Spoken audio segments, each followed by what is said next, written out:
I find it unbelievable that I still can't believe sometimes that, you know, we're in a pandemic. I believe the pandemic, but nothing in the history of us as a collective human being, the whole race on the planet, there's never been one thing that shut down the whole world for the same reason all at once. And I don't know if I'll ever be able to get my head around that, to be honest. I find it absolutely crazy, and it doesn't it's only one switch. So many things. It's only one switch. It's almost like from it doesn't make it and light. That's it. Yeah, and definitely. somebody has control of the switch. Yeah, it does feel like that, doesn't it? It does feel like that. But here we are, and you know, riding it out. So you wrote about poetry about Afghanistan. I did. I write poetry. I wrote a lot of poetry about Afghanistan, about soldiers being sent to war.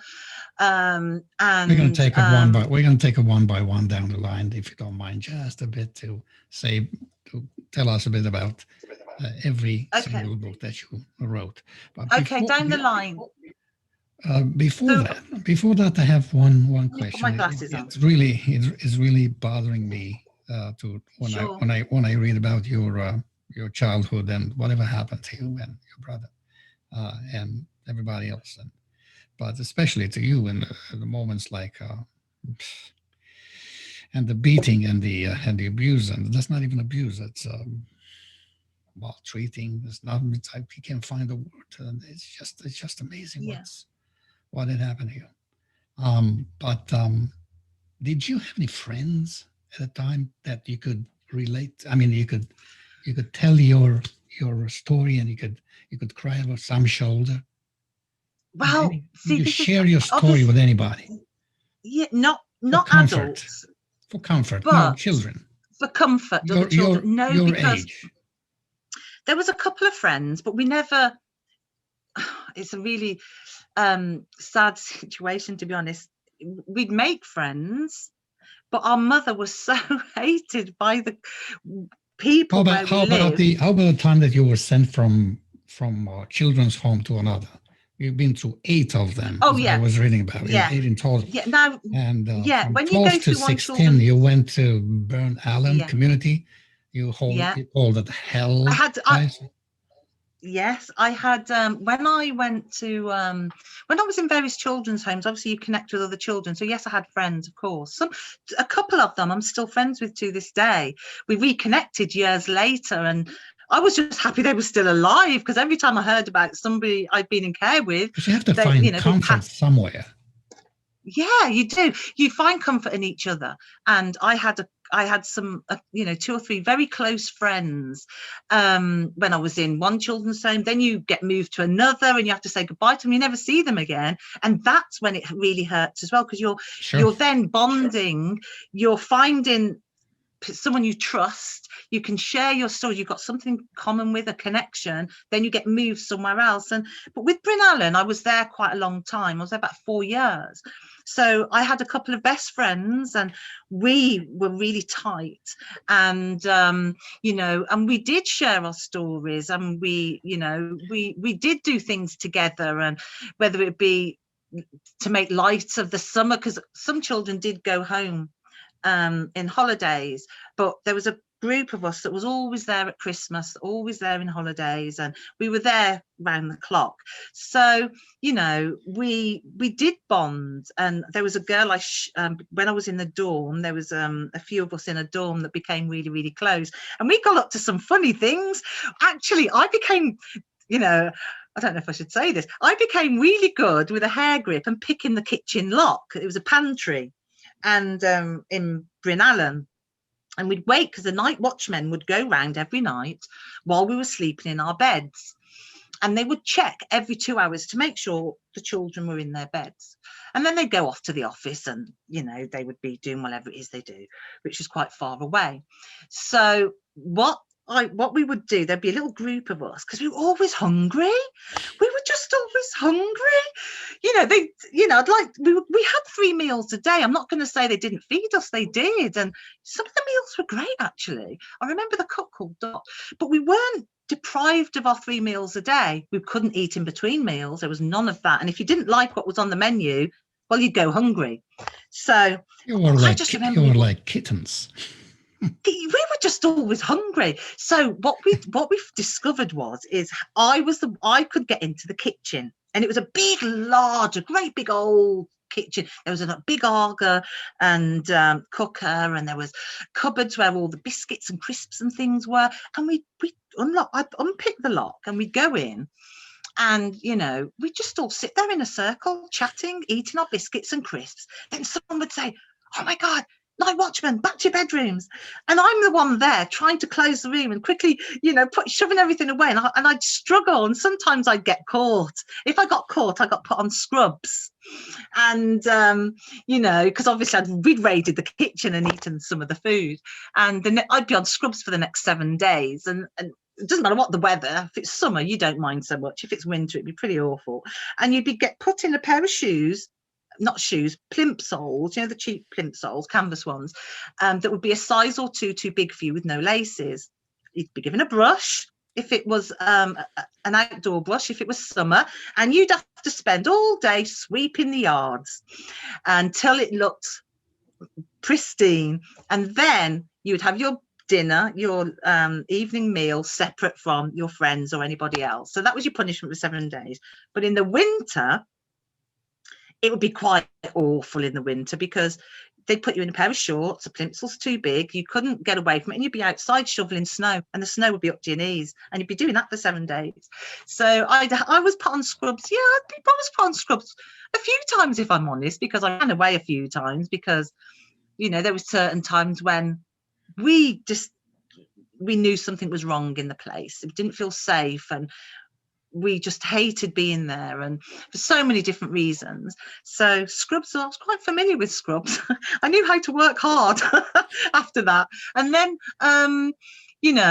but the summertime, it just wasn't so bad. And when you pick out the good times that you had to find comfort, and you had to find a way of being a kid when you could at any given chance. And it was easiest when there was less kids in the place. 150, I can't even remember. I just remember there was always lots of children, lots of different units, the big Blackley house, and probably 50 to 100, I don't know. But when they all dispersed at Christmas and in the summer holidays and stuff like that, the group of us that were left, we used to have so much fun, because Bryn Alyn had lots of land surrounding it, woods and acres of land. And we'd have a field day, we'd go on adventures down the fields, and see what we could find in the woods. And there was like a river that ran through the woods, so we'd often just go and take off our dress and in our underwear and just go swimming in the open river that ran through the grounds of Bryn Alyn. And that was fun. They were good days. But the most fun thing, I take away from that was raiding the kitchen on a regular basis, because we were always hungry. And if it wasn't for my hair grip, we'd have had some hungry nights. Was your brother with you? No, we were only in care together for a very, very short time. We both got sent to Bestford House together, and I think we spent a few months there, and that's when we all got separated. My 2 younger sisters were sent to foster parents, and my brother was sent to another children's home for boys. And then I stayed at Bestford House for about another 12 months, went to the Vineyard, and then I got moved to North Wales to live out the rest of until I was 16. And then you kind of sort of out in the open, basically, but I did I went to live with a Norwegian family for a short time after I left care, and the mother of this family, she was lovely. She was a neighbour of ours many years before when I was younger. I think she always felt sorry for us, and I'd really bonded with her very well. And sometimes, if we were let out the house when we were living at home, our mother would send us out in the daytime, and we weren't allowed home till after dark. So we'd have to amuse ourselves.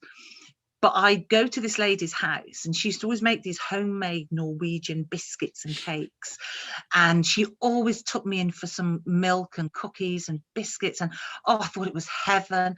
I remember she had a similar house to us, really. So she wasn't that well off. But to me, I thought they were so rich because they had a car and they had a beautiful kitchen and nice things, and she could bake the most amazing cakes. And I wasn't used to all that. So that was lovely. And then when she kept, what I didn't realize is she kept in touch with various social workers and governing bodies to see how I was doing. So when it came time for me to leave the care system, I went to live with her and her family for a short while. She was lovely. But you know, sadly, it didn't end well, because, you know, I was a young girl. I was sort of 16, and I was put in a really awful situation. She was lovely. She'd always wanted a daughter. She had 2 Norwegian sons, Trond and Sigurd, lovely boys, older than me. But sadly, she had a husband who owned his own business. I don't think it was doing very well, and he was taken to drink a lot. He was a bit of an alcoholic. He'd drink so many beers every single night, and he used to make me feel uncomfortable. And you know, and he made, you know, some very inappropriate passes at me and made me feel uncomfortable, and, you know, tried to force me into a situation, and it was scary, and I just didn't know how to handle it, and I left. I just left. That was a horrible situation because I loved the mother, the lady Torgen. You know, she looked after me. She'd watched out for me, and I didn't know she'd looked out for me behind the scenes, and she was waiting for an opportunity to help me out. That was quite an amazing thing. And he ruined that.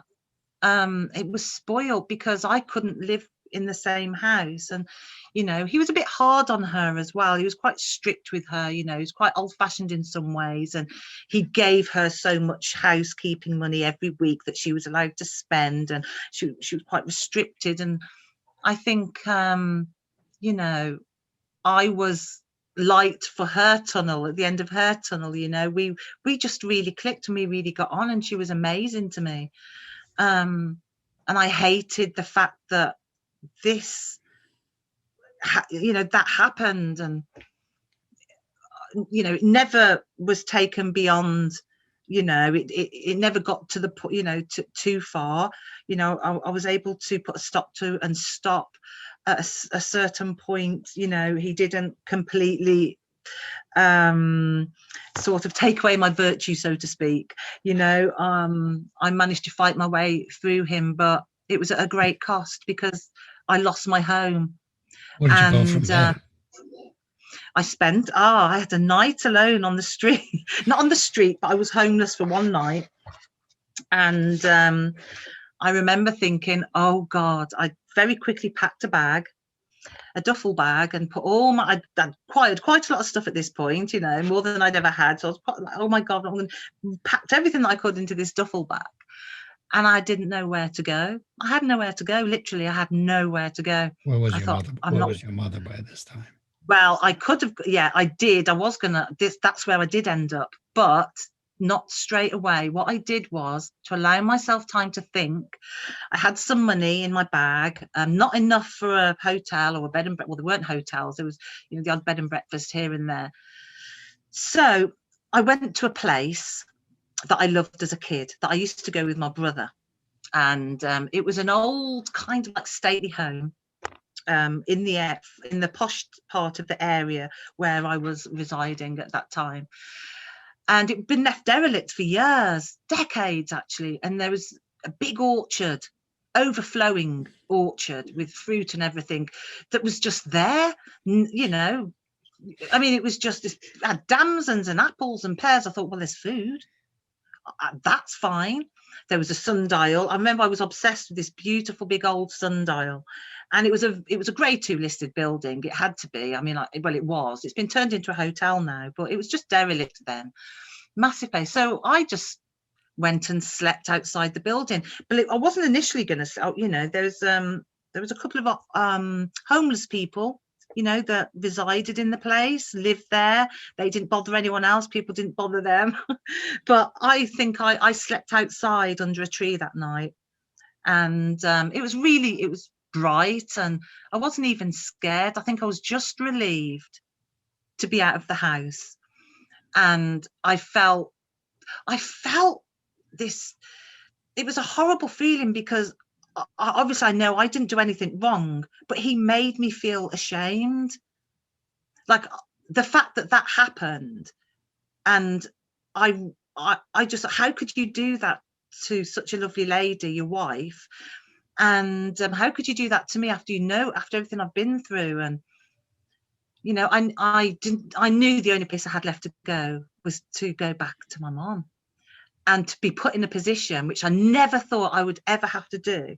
So that's why I went and spent a night in this old stately home grounds, in this big orchard with fruit everywhere. I just woke up in the morning. I remember picking an apple off the tree and thinking, you know, this isn't so bad. Oh, this isn't so bad at all. I could do this for a while. But I knew that was unrealistic. And I was an exceptionally clean person, and I was already missing my morning, you know, bath or shower. So I knew I had to bite the bullet. And of course, there was no mobile phones. I couldn't just get on the phone or anything like that. And I just had to, but I did know she still lived in the house that I knew she was last in several years before. So I had to go cap in hand. And that was the hardest thing I've ever had to do in my life, if I'm honest, because it was the last thing I ever wanted to do. But I had to, and I did. And how did she receive it? Well, she received me okay, to be honest. That was a bit of a shocker. She was, You were obviously 16. I was a big, see, I was tall, and I didn't realise how small she was. She was only 5 foot, and I'm 5'6". So I'd grown. So in my head, you've got to remember, the last time I saw her was years previous. And to me, she was this towering monster that I feared all my life. So when I remember and paused for ages, I knocked the door and I had this bag. Anyway, she let me in. But I remember thinking, God, she's so small. Different reaction. I feared her for so long, and she was down here and I was up here, and she looked at me and she was tiny, and it didn't fit with the memories of my childhood and the power that she had over us, and the beatings and the horror. So it was a very, very strange moment. Did she ever apologize? Never. I have, obviously, I think I've mentioned in my books, I don't know how far you've got, but I saw her many, many years ago. And just after I'd found my brother, we'd been disconnected for a long, long time. And I'd found my brother, and we talked, and, he'd seen my mother a few times. And I said, did she ever apologize? Did she ever say sorry for anything? And he just said, no. She said she just never apologized or acknowledged that she did anything wrong. I think she'd always believed that it was the social services fault, that it was her ex-husband's fault because they were violent or they were drunk. Yeah, so it was always somebody else's fault. But I was too wise. I was very, very wise by then, even at that young age. And I knew the truth because I was older. And I knew, and I remembered every last detail. And that was even more confirmed. Even when I doubted myself, that was even more confirmed when I went and collected my care records from the Department of Social Services. It clarified everything I already knew, but doubted, because I thought that couldn't possibly have happened. Somebody wouldn't do that. have I got everything mixed up in my head? It couldn't have been that bad. Did she really do that? But then when you see it all there laid out by the courts and the NSPCC, and you see all the pages and pages and pages of records, and you think, wow, that really did happen. And not only that, you discover a lot more happened, you know, and all this other stuff you didn't know, and it was quite horrific. So, but at the time, I had no choice. So it was either that or live on the streets, because, you know, I had nowhere else to go. And but as I got out as soon as I possibly could, you know, I just got out as quickly as I could, moved on, and, you know, here I am today, and with a great ending to my tale, and a great survivor. I mean, I won't say I'm unaffected. I think, you know, I don't think anyone would believe people can go through that and not be affected. I'm affected by, I'm a very emotional person, and I feel the pain of others deeply. You know, it's like I have an intuition. I can tell if I'm in the company of somebody for longer, I can tell if someone's hurting and they're trying to hide it. I can tell if someone's in pain. I can tell if someone's unhappy, but they're pretending to portray the perfect life. You know, I have this unbelievable intuition, and I can see otherwise. It's almost like I can see behind the mask, and it's something that you acquire. And any child of physical, mental, or sexual abuse, they acquire that knowledge. It's almost like you have this natural ability to see the truth behind, you know, behind the lie or the mask or whatever. You just see it because you recognize it. You recognize it straight away. So yes, I do tend to be an exceptionally good judge of character, and I'm very, very good at telling when people are lying as well. And I think that it's almost kind of quite scary, really, that I can really tell when someone's lying, even about the silliest things. Because when I was younger, me and my brother, he's got the same kind of intuition in this situation. When we were little, and I mentioned earlier, you have to navigate somebody's moods. So you develop an instinct, and you can tell when they're lying, when they're doing things to get you to do things, to encourage you to do things, when they're manipulating you, when they're in a good mood, when they're in a bad mood. And you learn to navigate through all of the lies, through all of the BS, really, and temper those moods, and act accordingly to enable a better outcome for yourself, so to speak. And going through life, where that's helped me and been good for me, it's enabled me to be really good at character analysis. Throughout my own life, you know, I've been able to read people very, very well, and it's helped me out on a number of occasions, you know, in relationships too. So yeah, it's that's something I carried through to my adult life. But affected, I don't think anybody can say they've been through a traumatic situation such as I and my siblings, and go through the rest of your life totally unaffected. I think it always will affect you, and it will always remain with you. But it's how you deal.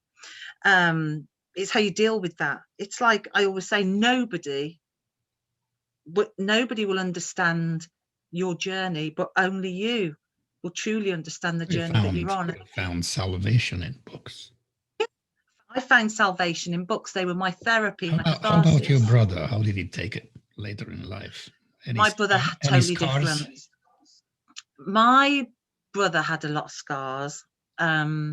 He didn't deal with it quite as well. You know, he's got severe bipolar.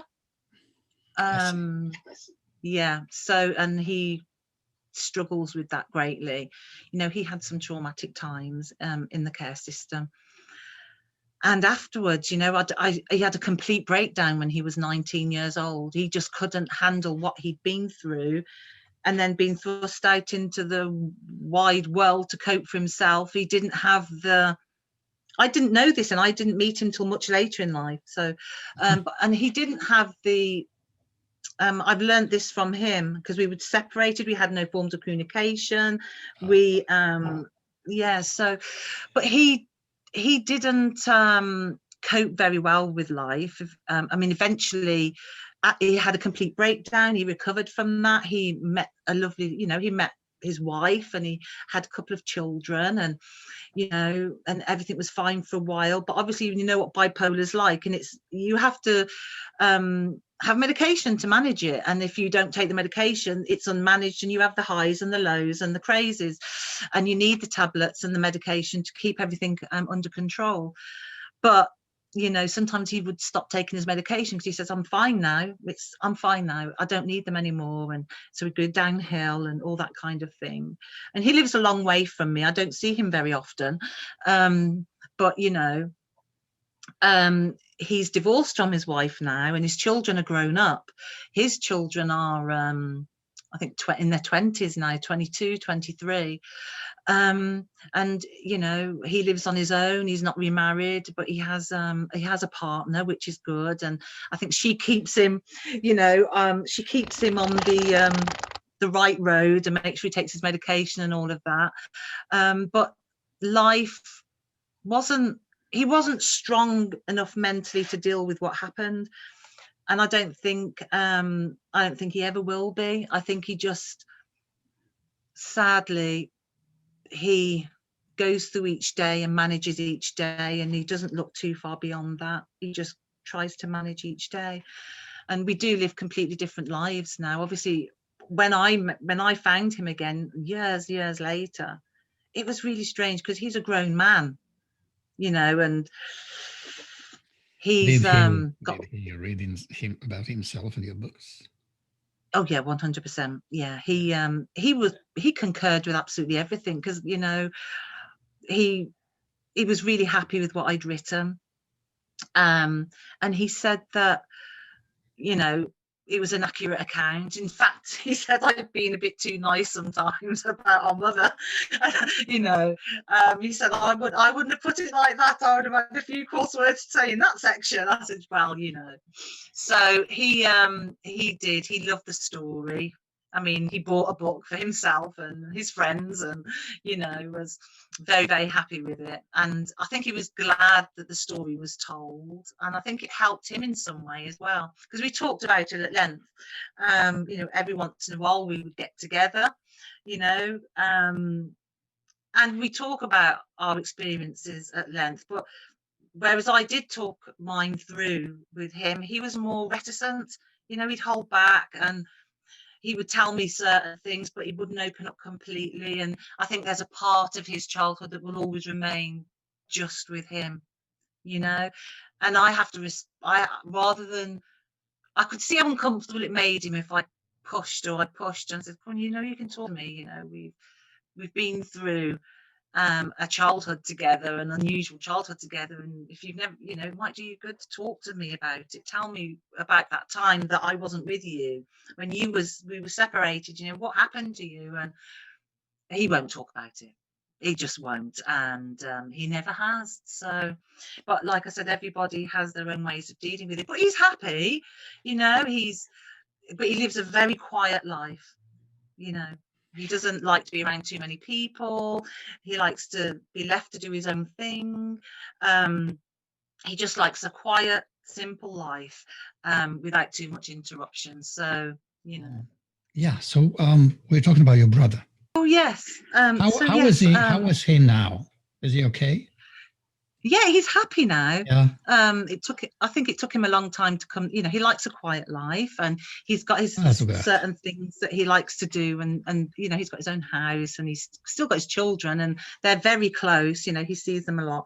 So he's got the life that is suitable for him. He just wants to be quiet, and he lives out of the city, and he's in a happy place now. But it took my brother a long time to find his happy place, and obviously I've done what I can to help him over the years as well, since we've been in touch over the last 10 years.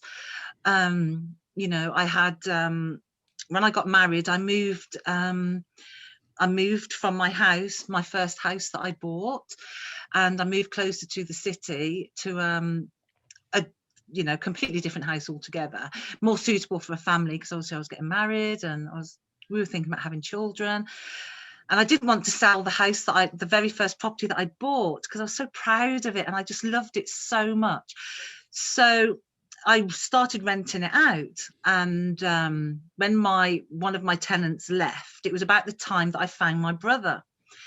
And he wasn't in a good place at the time. And, you know, he said, my dream would be to live in the country and just be surrounded by fields. And so I said, well, I've got a house literally at the back in Warwickshire, because the house is in Warwickshire, and it just backs out onto all these beautiful fields and the Belfry golf course. It was amazing. I said, it's sitting empty at the moment. That would be a good fresh start for you. And it's in a really nice, lovely old coaching town. So we took him, me and Raj went and collected him, and we took him to see my townhouse in Coleshill, and he absolutely fell in love with it. And he then moved in a couple of months later, and he lived there for about 5 years before he moved on. Yeah, and he was very, very happy. So, but like I said, now he's obviously living somewhere else now, and he's got a partner, and he's quite happy, but he's a very, very quiet person. And he you know, he's just lives a normal, quiet life, really, you know. He likes to just kind of do his own thing, and but he's happy and he's settled, and I think he's found his place in life. So yeah. Between the age of 16, actually, from well, not probably earlier, you started writing poetry. Yeah. Thinking back, and you know, children really, when you have that aptitude and when you have that talent, it's calling on you. You know, just you start very early. Yeah. Either you write Definitely. lyrics for music, or you start writing. Yeah, whether I think that's I think that's it. Whether you're writing lyrics, whether you're writing you know, whatever type of poetry is music, really, in some form. Of course it is, you know. And I find that it's my biggest passion. It's what makes me really, really happy. When I'm down, I turn to poetry. You know, when I'm happy, I turn to poetry. When I need inspiration, I turn to poetry, whether I'm writing it or reading someone else's work. I think poetry is a unique voice, and it reaches people in ways that normal conversation doesn't. And it really, you know, gets in deep. People can resonate with the words in ways they can't when they're just having a normal conversation with someone, because there's something about the way that this certain poem's been written that resonates with a situation or a mood that they're feeling. They're like, oh my God, it's like this has been written for me. You know, I've read works by other poets, and I've just thought, wow, they could have written that about me, you know, or I felt that, I've been through that pain. So poetry is it is a unique voice, and it's very healing. It can be very, very healing as well. And I think that's what I love about it. It's almost like my magic pill. Poetry is definitely my magic pill. Yeah, one, definitely. And I'll probably write many more poetry books as life goes on as well. You know, I tend to write a few sort of fiction novels. I do love writing my novels. I like a good story when I've got one, it has to be written down. And then I take a break every 3 or 4 novels, and I'll write a poetry book, because by then, just in my spare time, I've collected, like I said, I've got 500 on my on this laptop, actually, because I've transferred it from my old laptop because it is a new one. And I must have about 500 unpublished that I need to organise and, you know, sort through and decide which ones I want to put in my next poetry book, and what the theme of that poetry book is. I always have a theme, like military. Abyss was all about mental health and depression, and Sonder, my latest poetry book, I write the words that I write, the poetry that I write for Sonder is almost like through the lives of others, using my metaphorical lens, so to speak. So it's kind of like I'm in that poetry book, I'm living the life through others to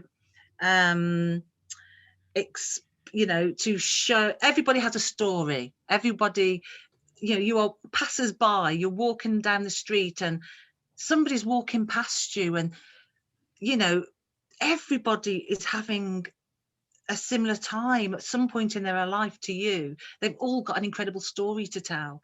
They've all had some incredible adventure or disaster or trauma. And so Sonder is more about other people's tragic journeys or happy journeys. Even it's not just tragic journeys, there's happy journeys as well. There's a lot about serendipity, as well as sort of anything else. So it's kind of a mixture, but it's through other people's lives, but by using my metaphorical lens to visualize that. So it's the best way I can explain it, really. So it's a bit arty, I think. I think I was trying to be a bit too clever with that one, but I knew what I meant, but I'm not sure everyone else will understand what I meant. But that's what poetry is, isn't it?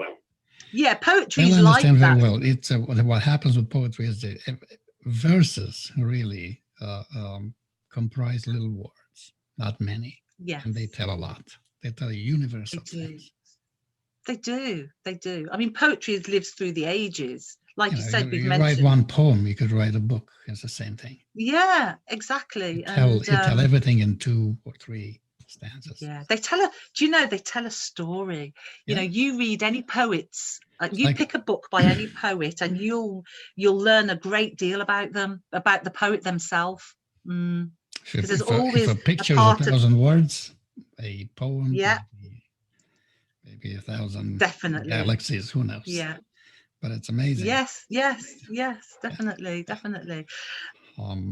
But I will read you, like I did mention to you that I will. Oh yes, we get to them in a second. But until 2011, you just wrote here and there and short stories. Yeah. Right.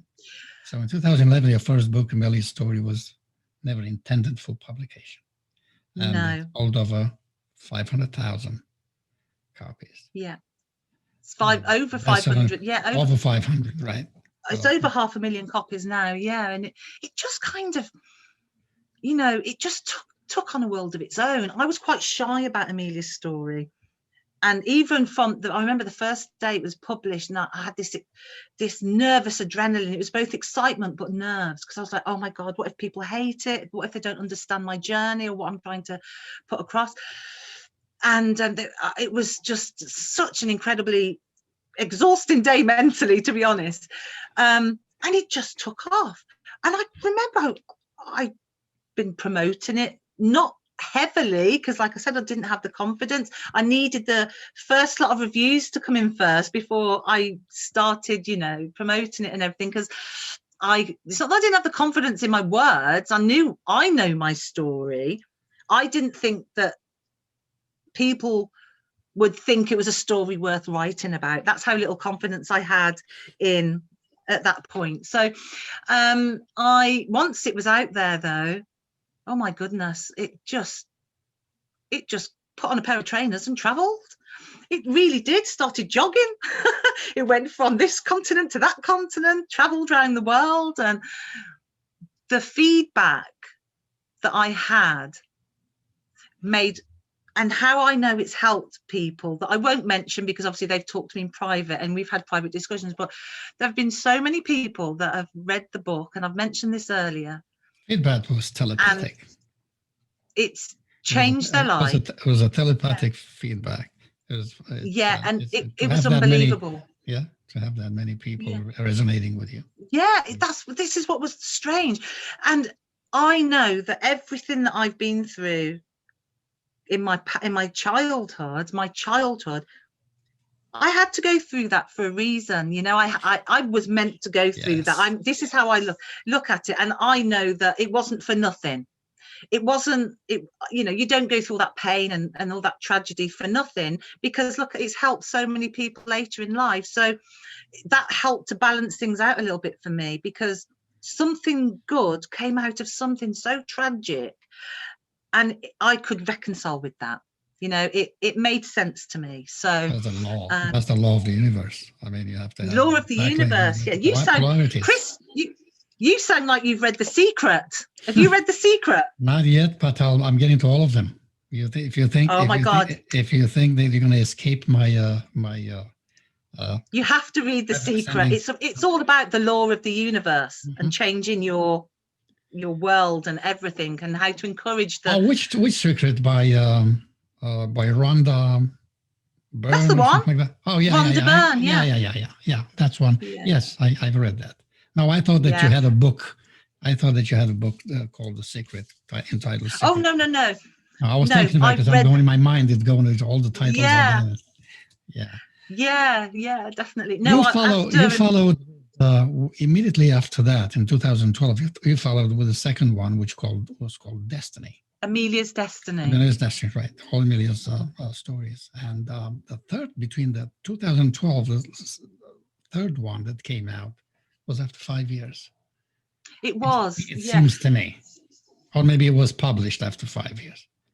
No, it was. It came out later. There were so many things. A lot of things happened in that short 5-year period. Quite a lot of things happened, and I knew certain things were happening ahead. So I just thought, I'm going to wait. Sure, it's not the right time to publish this one, and I wanted to allow some time to pass, as well. So. And obviously I lost my grandfather in the last book, and I lost, and I lost, another dear friend who's an ex-boyfriend actually, but he was, we remained friends over the years, and he died, and that was tragic. I lost 2 people in a short space of time, and that really upset me. It really affected me. And so that year I definitely wasn't going to be writing, completing the Amelia the Mother. So I waited until the year after, I think. So obviously there's the trilogy, and there will be a 4th. There will be a later on in life. Obviously, I'm still a youngish woman, I'd like to think. Well, depends, how you want to. You're very, very, very young. Very young. So, but there will be another one later on in life, I think, to sort of end my life with, so to speak. It's not going to end. It's not going to end. Well, it will not end. Yeah, but no, and then obviously I went on to write fiction, and I think Broken Wings came after, the military romance. I went through a military romance. Few novels came out. The Poppy Fields trilogy, again, that was about Afghanistan. In a second. Did Amelia's story cause you getting a job? I wrote this down so I don't forget it. Oh, go on. Did that lead to getting you to get a job with BBC Radio? Sorry, yes, of course it did.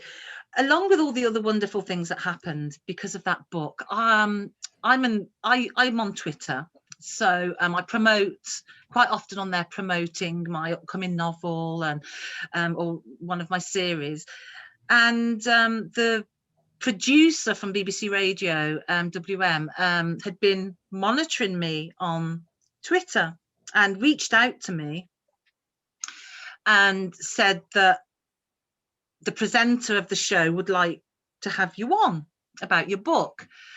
And I was really surprised. I was like, oh, okay then. It was my very first radio interview.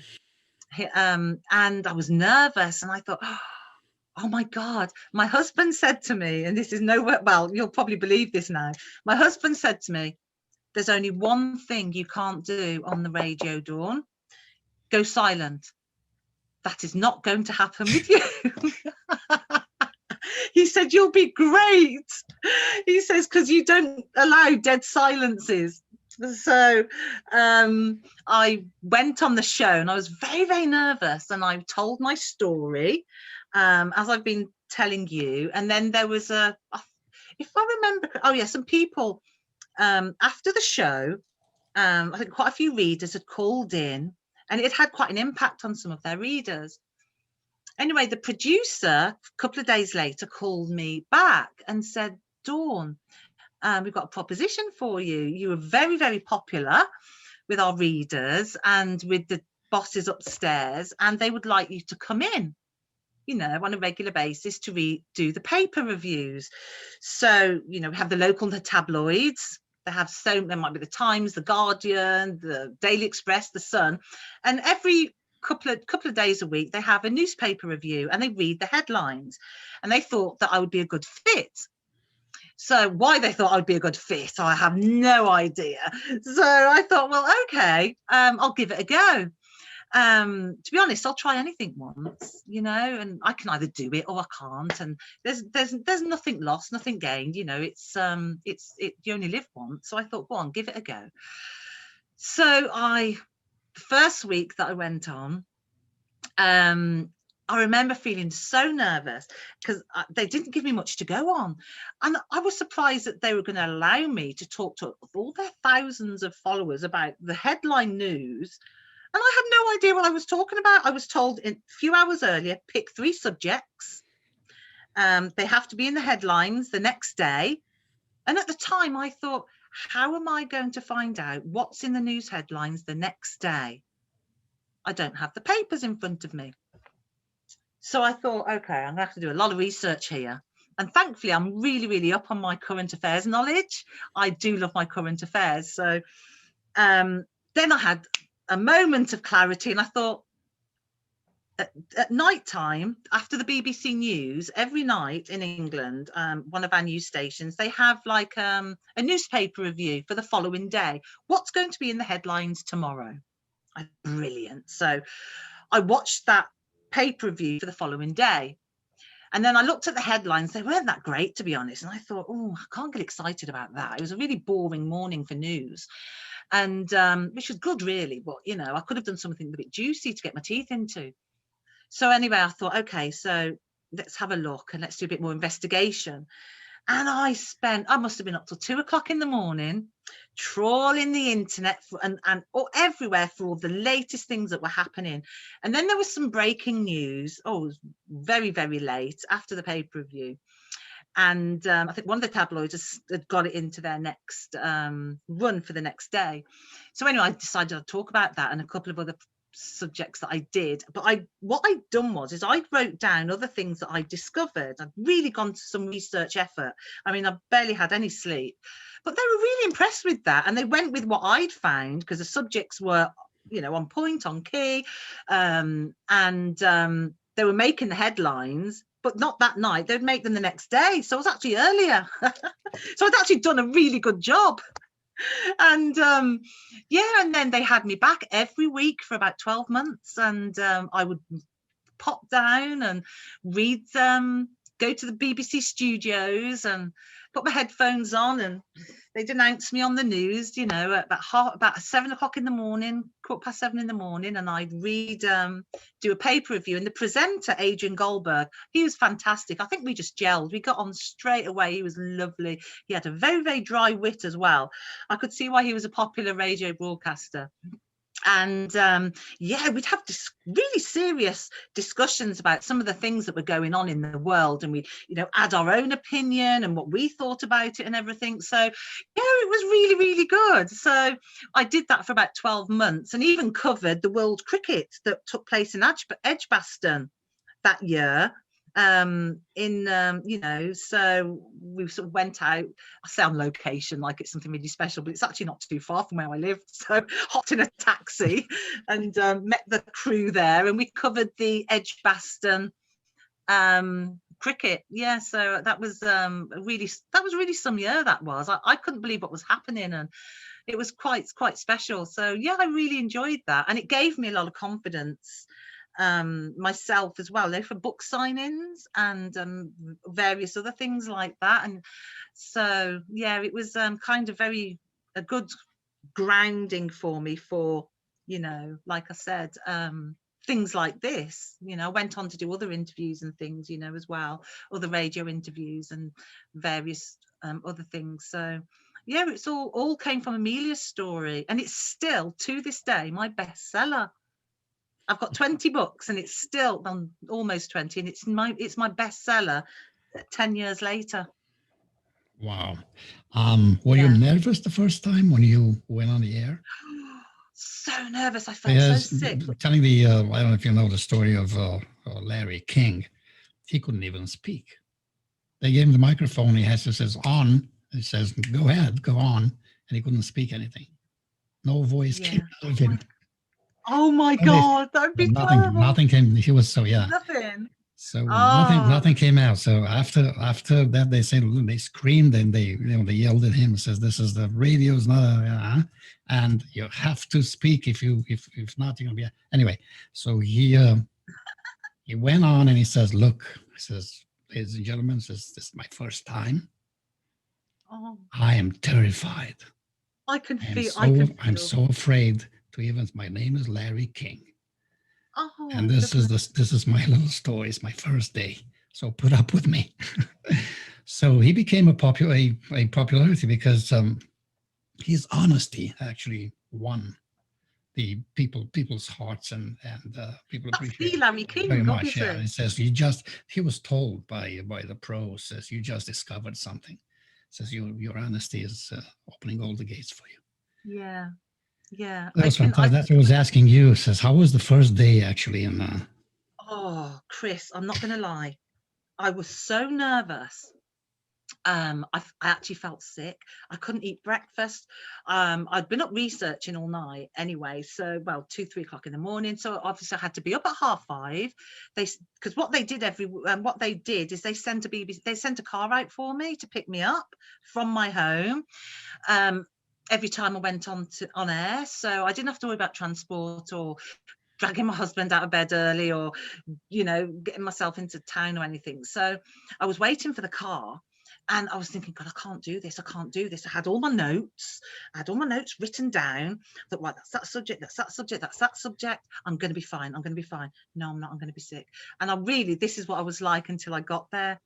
And when I got there, I literally fell silent. It was like, my stomach stopped, everything stopped, and the minute them headphones went on, it was almost like someone flicked a switch. And I was chatting away with Adrian Goldberg like I'd been doing it for years. It was really bizarre.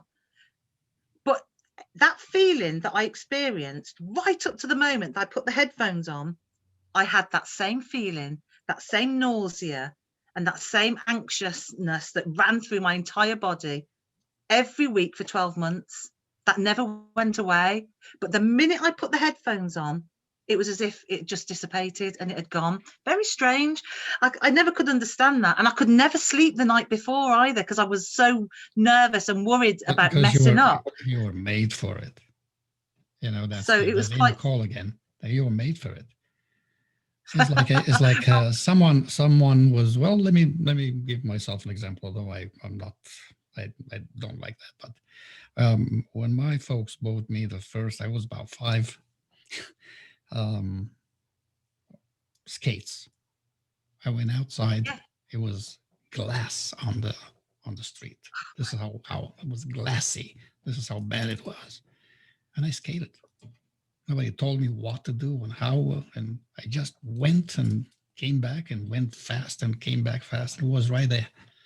Like I've done it forever. This is the same thing that happened to you. Yeah. So you had you had actually no trials, no training before that. No training. Briefing or anything like that. Nothing. And I was asked to come back for the next 12 months every single week, and they sent a car for me, and I just felt so humbled. That's an innate talent. I never once felt like, I never felt, I just felt humbled all the time. Like, wow, I can't believe that they want me back. I'd say to my husband, he always keeps me grounded because he's an accountant, and his job's so far removed from mine. Our careers are so different, but somehow it really works, and he keeps me grounded. So does my daughter. And I said, I can't believe they're asking me back. He went, well, nor can I. It must have something to do with your chatterbox going on. But you're an accountant too. You counting your? Yes, I am.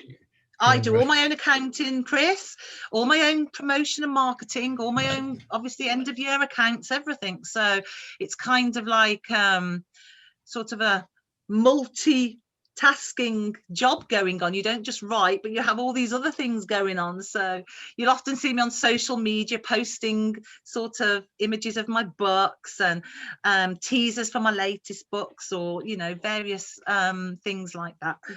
Because nobody's going to go out there and do it for you.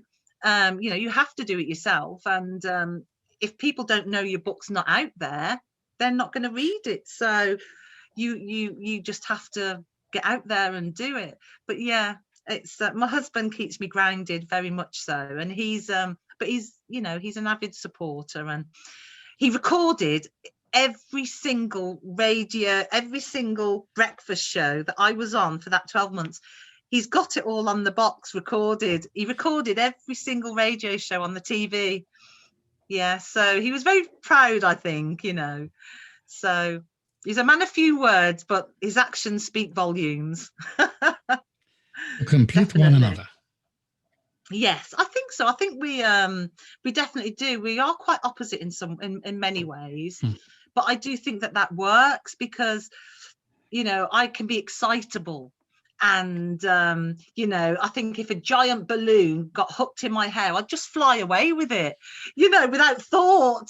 Whereas my husband, you know, he's got his feet firmly on the ground. So I definitely need that balance. And he kind of pulls me here a bit, and he keeps me balanced. And but in a positive, good way, though, you know, he's very honest, and he definitely keeps me grounded. And he's excellent at all this IT stuff. You know, he had to set me up tonight because I've got this new webcam, and I couldn't get it to stick on top of the laptop, and it kept falling off. And then I had trouble where's Zoom gone, you know, and all this. So he was behind, not now, but earlier when I first came on, he was behind the scenes sorting everything out for me, and I'm sitting here trying not to notice that he's there. So he does help me a lot behind the scenes. He helps me a great deal. I don't know how I do some of the things I do without him. Did he design the web pages too?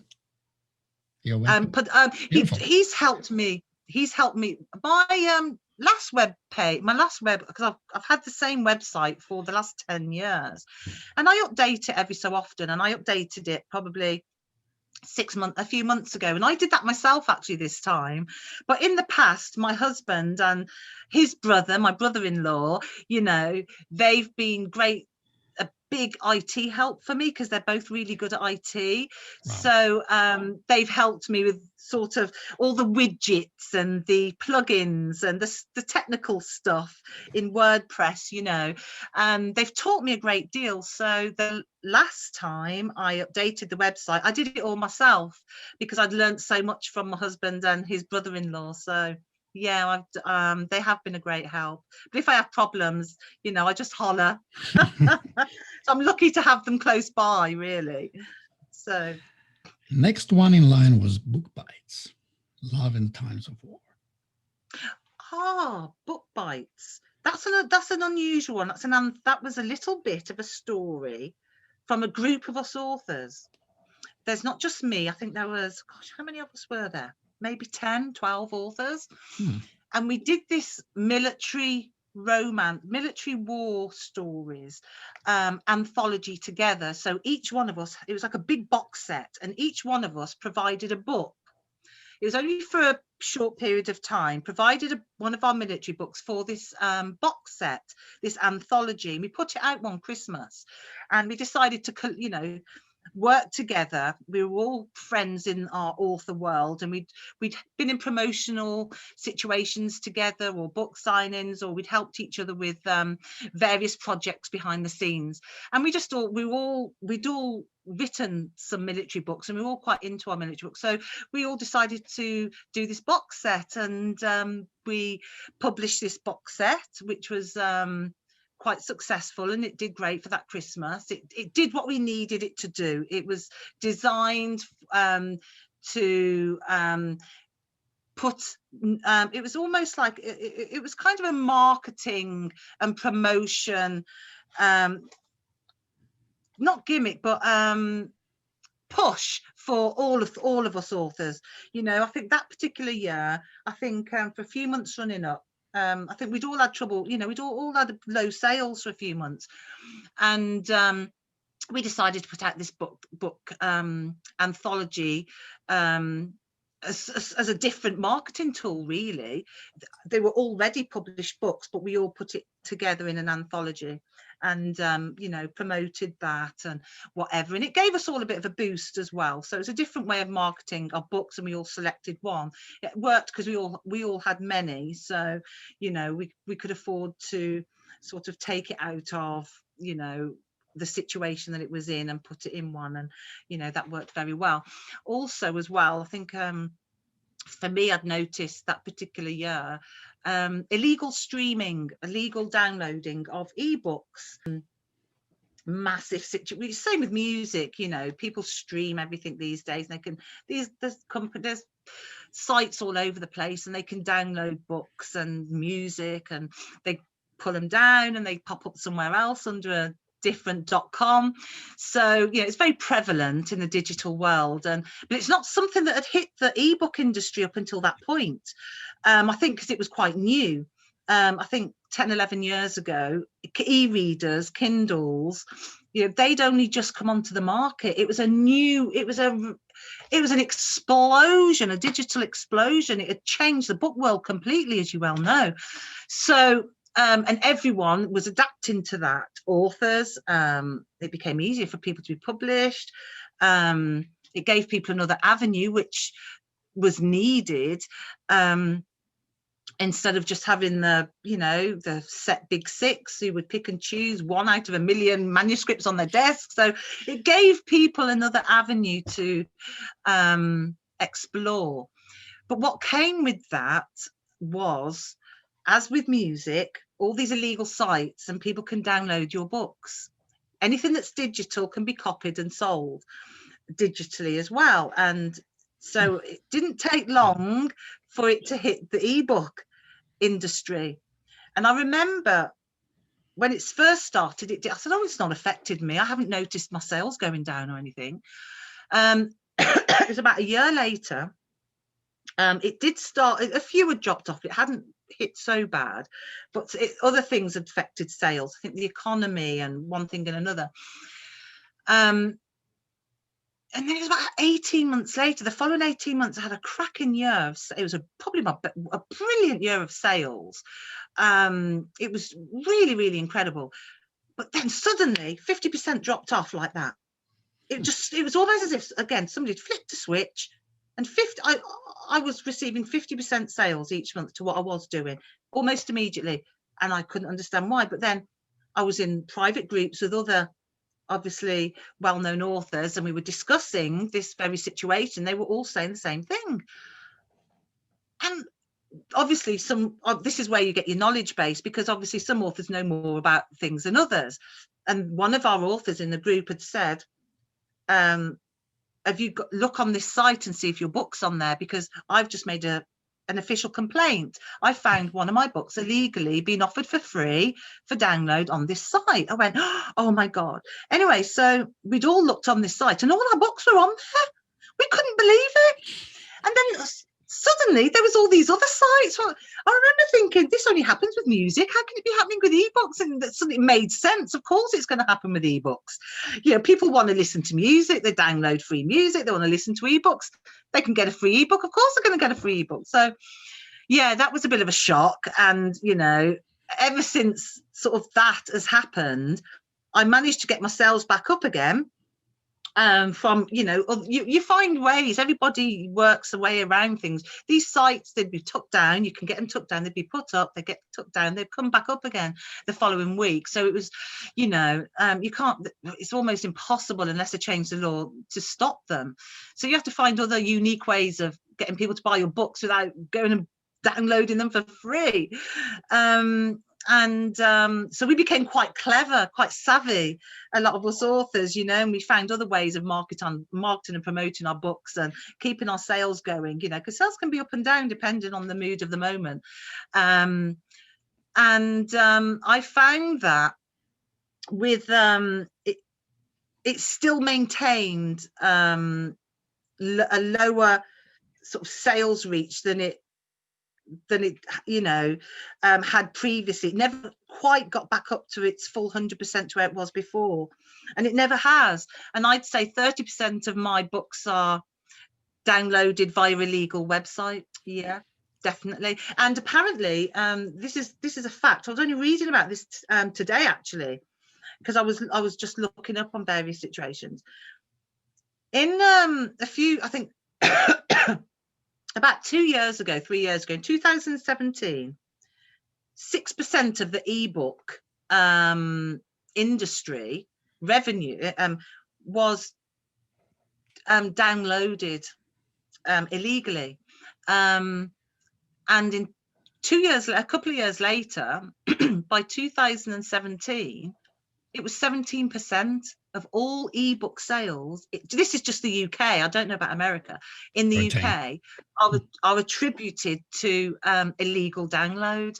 But where I have a bugbear here is, I know a lot of authors who have day jobs. There's a lot of self-published authors and indie authors out there who are struggling to make 400 or 500 quid a month from selling their books. And so I think, when people are downloading these illegal ebooks, I think they have this image that every author in the same category, and they're millionaires and they live in big mansions, and also, and that isn't the case for many. They don't have big mansions, and they don't have millions of pounds of revenue coming in, and agents, and a whole sort of publishing and marketing team behind them. They're doing everything themselves, and they really are hurting the smaller, middle grade, the middle sort of pocket of authors who are just making, trying to make it by and making a dent into the sort of publishing world. And it's sad, but it's what happens. It's been happening to the music industry for a long time, but now it's very prevalent in the ebook market. But yeah, it was initially a big shock. I was like, oh my God. And now I've signed up for Google Alerts. I mean, I don't know if you've signed up for Google Alerts, because if your name pops up anywhere, it's for copyright reasons. If your name pops up anywhere illegal or on a dodgy site, Google will notify you. So I torture myself now, because I've signed up for this. So, at least once a week, twice a week, I get this Google alert. It could be the poppy fields. It's usually Amelia's Story, Broken Wings, and Tears of Endurance are the ones that come up the most. And they pop up, and it says, download this book for free. And it's been flagged by Google. And I go, and it's an illegal website. And they're offering my book for free, and people are talking about it. Oh, I've been waiting for this to come up for free. How did you get this? And I'm like, what? And there's nothing you can do about it. It's sometimes, I feel like I'm living in an alternate universe. Oh dear, it's quite bizarre. But I know, every other, whether it's a music artist or, a writer or whatever, they're all going through the same thing and struggling with the same issues. But at the end of the day, you're never going to stop it. And it's just one of those things, you have to take on board, I think, as much as I'd like to just say, right, okay, we can do this and do this, but you can't. There's not enough backing, sort of law behind you to, unless you can afford to spend hundreds of thousands of pounds and take every single illegal site down. But you can't do that. You wouldn't have the money, and it would ruin you. And so everything will always be. Of course it will. Always. It's always, it's a form of, people, my husband keeps saying, well, look, it's a form of flattery. I said, well, it's a very poor one.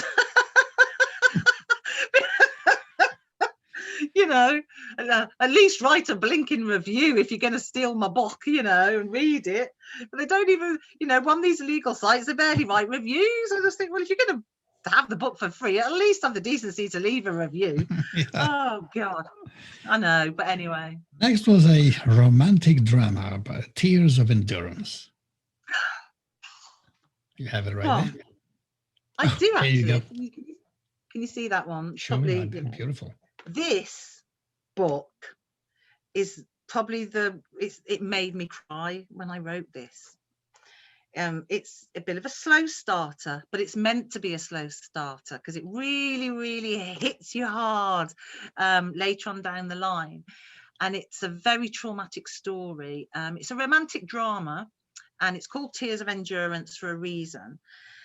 It's a bit of a tryst. So it's there's a woman called Ariana who's she owns her own art gallery, and she's just separated from her partner, who ripped her off completely and took all the business money from the gallery, which belongs to her, and left her brokenhearted. So she's kind of starting over again and having to borrow money to, you know, keep a little small art gallery going.